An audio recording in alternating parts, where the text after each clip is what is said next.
Welcome back to Ion Foxborough. I'm Chris Mason here with Mark Daniels. Free agency is still pretty cool, like pretty frigid for the Patriots. There's not a whole lot going on, but there was an intriguing trade this morning. The Patriots did not make it, but it could pertain to the Patriots. The Minnesota Vikings acquired pick number 23 for a second rounder this year, a second rounder next year from Houston, and then they swapped some late round picks that don't really matter. But the big storyline here is that the Vikings have added a second first rounder. They're in the quarterback market. They need one. They might jump up.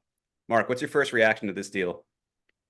Well, it definitely seems like the Vikings want to make a move to get a quarterback because they don't have a quarterback. They just lost Kirk Cousins, who signed with the Atlanta Falcons. They signed Sam Darnold to a one-year deal. And the Vikings are at this weird spot in the first round at number 11 where, yeah, sure, you might be able to draft a quarterback, but you might not get the top four guys. So for the Vikings, it certainly makes sense to acquire another draft asset with the potential to move up. So I pulled up a trade value chart, Chris. One is a more recent model. I believe it's the Jimmy Johnson model, which was much older. Yeah, it's Some outdated. people have, yeah, people say it's outdated. So in the latest model, Vikings picks now at 11 and 23 equals 603 points. The Patriots number three pick equals 514 points, which would mean the Patriots would get better value if they were to trade down at 11 and 23. Now, the Vikings were to do that or to offer the Patriots, they would offer more because trading up for a quarterback means you're paying a premium, which means you're probably adding another first round pick. So, like, hypothetically, Elliott Wolf's weighing pick at number three, or we pick at 11, 23, and then we get the Vikings pick next year. That's enticing. It's a ton of value. There are people on Twitter, Chris, in my mention saying, hey, the Patriots should do this, right? At number 11, you draft a tackle. At 23, you draft a receiver. And then at the top of the second, you just draft Michael Penix. It's so easy. See, I understand that. I am here to tell everyone, no, no, don't do it. Don't do it. You know what's cool? Yeah, sure. Having 3 first round picks is cool. You know what's better than that, Chris? Having a franchise quarterback. Like, and I'll ask you this question: why do you think the Vikings would trade so much to get to number 3? It's because they need a quarterback. It's Whoa. kind of an important thing. So I'm with you on, I would not do the 2 first rounders for the one. Like, I wouldn't do 11, 23 for 3. I don't think that makes sense. But the Patriots have the Miami Dolphins to thank here because there's a template for a team that wants to jump up. The 49ers were 12, not 11, but they jumped up to 3 a few years ago, drafted Trey Lance, which went horribly, but that cost them 3 first rounders. If Minnesota throws in their first rounder next year, I'm probably going to make that deal because I think Minnesota is going to stink. And especially if they draft a rookie quarterback, and they're like trying to bring him along, I do not think they're going to be a good team. I think that division is really good, might be the best in the league. So for those 2 picks, the 2 first rounders this year and Minnesota's first rounder next year, I would make that deal because I think now you're stockpiling picks, you're really going to be able to build. And I mean, you still have your early second this year too. So I think you're in really good shape if you get their first rounder next year too.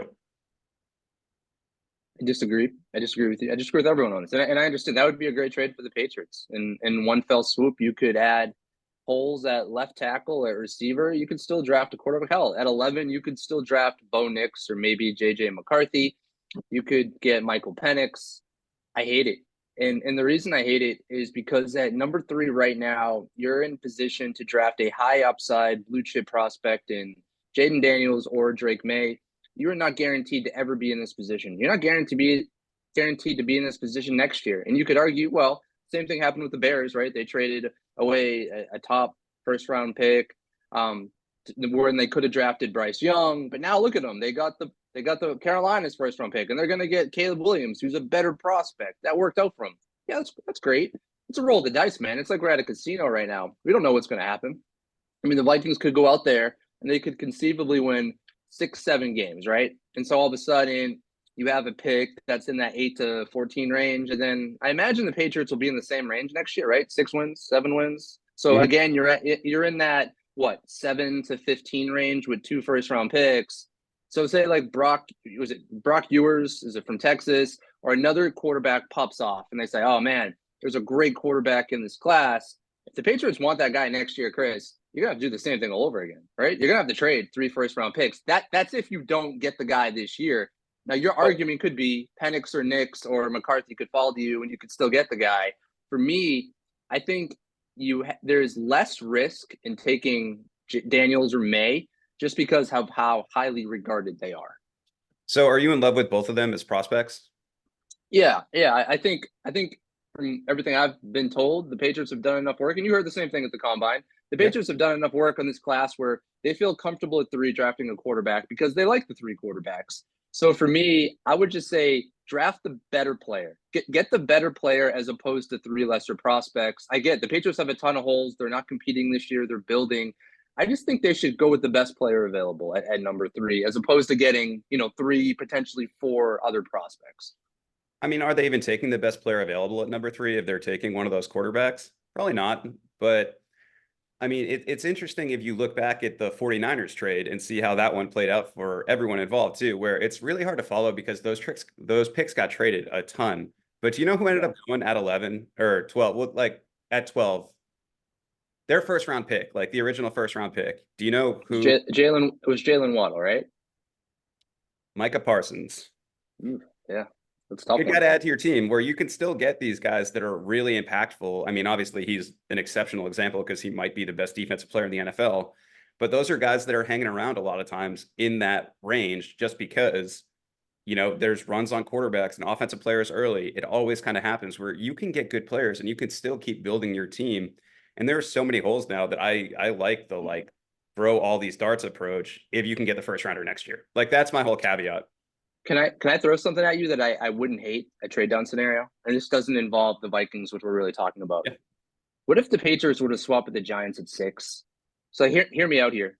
I don't know, like we'd have to look at the trade value chart real quick, but like say the Giants want to give the Patriots something crazy. Say it's a second round pick, or maybe a high third, but whatever. Say they offer you a second and they want to go from 6 to 3, and they draft whatever Drake May at 6. If the Patriots like JJ McCarthy enough, they could still draft a high upside quarterback at 6 and take an extra. Maybe it's an extra second. I'm just throwing that out there.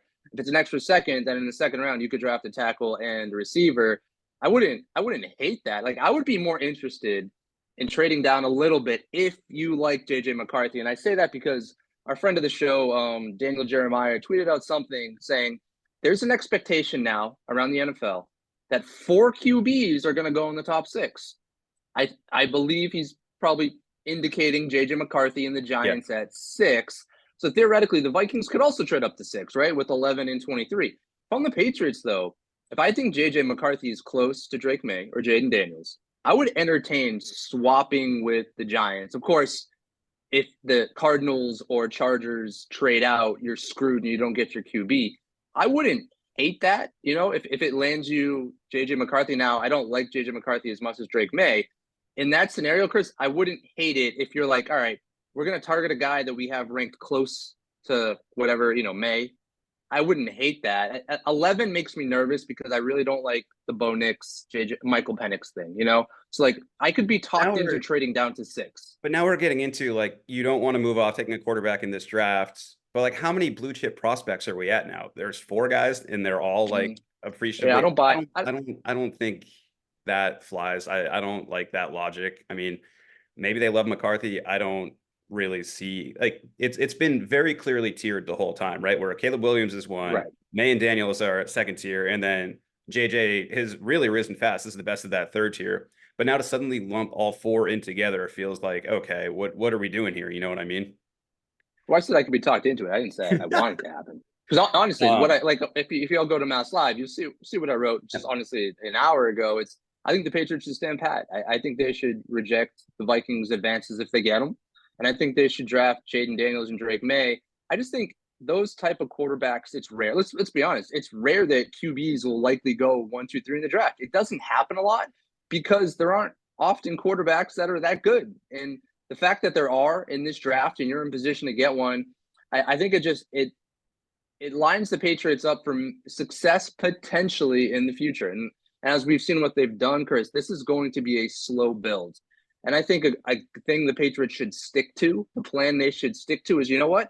we like one of these quarterbacks at 3. And if you like them and you think they're worth it, which our understanding is they like them and they think they're worth it, I think they should just go and do it. I would rather have the blue chip prospect now and just build the pieces around him as opposed to getting the pieces first. And I think that's a really interesting debate because teams have done it differently, right? There are teams who have built up their rosters. I mean, the Chiefs, when they drafted, Mahomes, they had Alex Smith in place, but they also had a team that could win and get to the playoffs. Like you could there's an argument to be made. You know what, Elliot? Find your tackles, find your receivers, and then find your QB. I don't like it, but I mean, I honestly, I wouldn't fault you if you agreed with that logic. Okay, I know you want to stand pat. I got this trade proposal in my mentions on Twitter, so you know it's legit.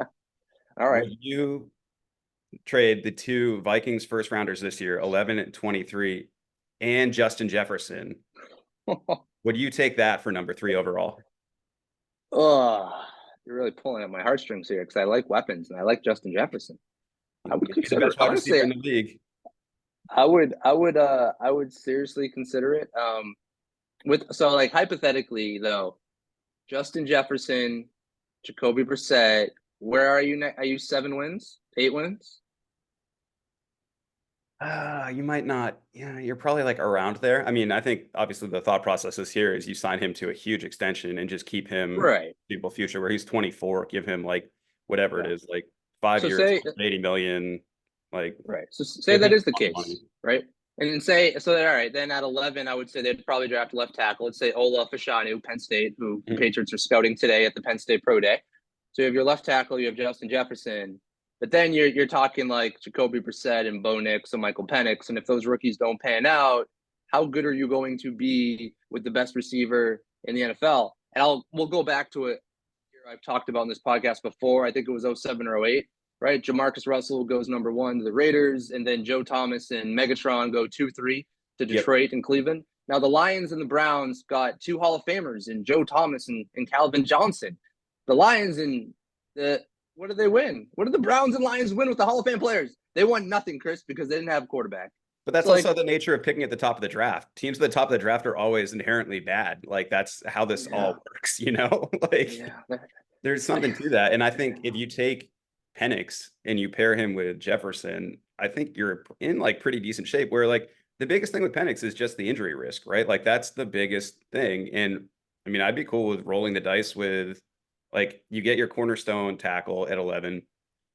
You can take, I mean, depending on the market, you might even be able to take Penix with your 2nd round pick, but say you have to use 23 on him and you have Justin Jefferson, like I think your offense is in pretty decent shape. And you have Brissett as the bridge still, and you can like let the rookie take his time, which I think we're both on board with that being the best plan, no matter what quarterback. Yeah, I like that. I would do that.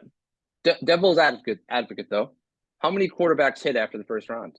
Honestly, like in NFL history, like it's a roll of the dice whether you pick at 3 or you pick in the 2nd round. I mean, honestly, it's a toss up, and I'm going by just past results, right? I mean, like on the top of my head, Drew Brees was a 2nd round pick. Brett Favre, I believe, was a 2nd round pick. Russell Wilson, Dak Prescott were in the 4th. Right. I think, like, I get what you're saying, but the odds that Michael Penix hits as a franchise quarterback is much, much lower than I'd say Jaden Daniels or Drake May at 3. Just based off. So you're saying philosophically, they should just take him at 23 instead of 34 then, because that would make him a 1st round quarterback, and then he's going to hit instead of waiting a little longer. Philosophically, but I think if you look through like NFL like career passing leaders, you'd find out the majority of them are picked in the top 5. I think in the top, picking a quarterback in the top 5 is historically reflective of, all right, this guy is talented enough, right, to be in the top 5. So my whole point in all of this is if there is a quarterback they like, and me and you both think there are 3 that they like, they should just take them. And I understand what you're saying, like Justin Jefferson and 2 first round picks would be huge. It'd be really hard to turn that down. Honestly, it'd be hard to do that. But it blows up in your face if Bo Nix, Michael Penix, JJ McCarthy, whoever, Spencer Rattler don't hit, because in a year from now, Jacoby Brissett's contract's up. You head into the draft saying, man, we really like our roster, but we really need a quarterback. It's a tough place to always be in that, that quarterback purgatory that we saw the Bills, the Dolphins, the Jets, Jets being for decades. I mean, hell, the Jets are honestly rolling on a 41-year-old Aaron Rodgers for a reason. It's because they keep swinging and missing, and they've drafted high guys, right? Zach Wilson, Sam Darnold. It doesn't always work. So honestly, it's a really interesting discussion, and I think it'll be fascinating to see what Elliot Wolf does here. Here's a question for you. Yep. Do you think the way free agency has gone, them swinging and missing on Calvin Ridley, should alter their approach down the stretch now? Should they seriously consider trading down, not because they're not convinced, but because they didn't land Ridley and maybe free agency isn't going the way they planned? No, I think that's bad business. I would not. That then you just start chasing things, and no, I think that'd be foolish. I don't think that is a reason that you should totally alter your draft approach. Where free agency obviously has something to do with the draft, right? Those two are connected, but you can't totally just change how you're feeling and planning philosophically because like you didn't want to give Calvin Ridley $25 million a year. Like I just don't think that's a good way to go. Where um yeah, do you think that should change things? No, no. What's interesting to me though, and we're talking right now at 11 a.m. on Friday. It's technically day three of free agency. What's interesting to me though is the Patriots have a glaring need at left tackle in their X receiver spot, which they could accomplish by not drafting a quarterback. Right? You could draft Joe Alt or Marvin Harrison Jr. You could either get your franchise left tackle or weaponize your offense. I thought the Patriots by this point would already have added a left tackle such as Tyrone Smith or Jonah Williams. I thought they would have added some type of receiver help, and maybe they still do. There's still options out there, but the longer it goes on that they have glaring needs, I do wonder if Elliot Wolf's plan or approach changes. And I agree with you. I don't think it should. As everyone who's listened to this podcast knows, I think they should draft QB at 3. I just, can you honestly bank? This is another draft question for you. Mhm. Can you bank on finding a starting left tackle, a number one receiver, and a QB in the same draft class? Like that just seems so far fetched to me. No, it's unrealistic, but that's like we've been saying all along. This is like a multi-year rebuild, right? Like that's Yeah. and that's Yeah. the long view of it. And ultimately, I don't think that Elliott is going to change things philosophically because I think if he was going to, and he was feeling like he was on the hot seat, that he would have overpaid for Calvin Ridley. I think because there's still people think they're going to do a GM search after the draft still, and that's going to be a whole thing. If he was really feeling like pressure, I think that he would have overextended for Ridley to be like, look, see, I already signed this guy. We're drafting a quarterback, yada, yada, yada. But I think he's comfortable enough and pragmatic enough in what he's doing to have like drawn a line with Ridley and ultimately being like, no, I'm okay with not getting him. We'll move forward and, continue on the path that we're on. And it's just, I think the roster building process in the NFL is fascinating because there's no right way to do it. I mean, they could go out and sign Tyron Smith today and whatever, Mike Williams, and then draft a QB and maybe it works out. But of course, you draft a QB at 3 and he doesn't work out. I mean, we're all going to be sitting here and saying, oh, they should have traded with the Vikings. It's, we don't have the crystal ball. If we did, I might not be working. I'd be rich somewhere on an island. But, it's just fascinating. It's fascinating to me to see what they do here. And it's such an inexact science too, where like the Trey Lance trade obviously blew up horribly in San Francisco's face, but they're still in the Super Bowl this year because they found Brock Purdy in the 7th round. So like, it's an inexact science. There's a ton of moving parts, but it's a fascinating time.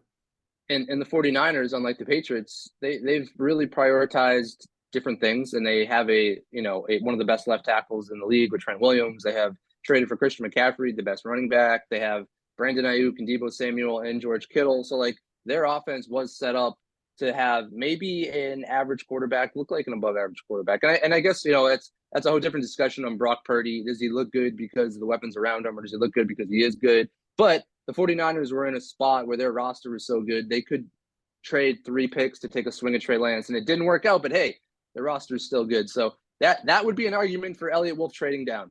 Honestly, if he wants to go the 49ers way, fine. Then trade down, get a tackle, get a receiver, and find your QB TBD. It worked for the 49ers. I don't know if it'll work for the Patriots, but it'll be interesting. Yeah, I mean, the 49ers have also been exceptional at identifying non-Trey Lance talent. Yeah. Elsewhere in the roster, like that roster is stacked. But all right. Thanks for listening, guys. Should be a fascinating few weeks. We'll have these pods cranking out and we'll catch you further on down the trail.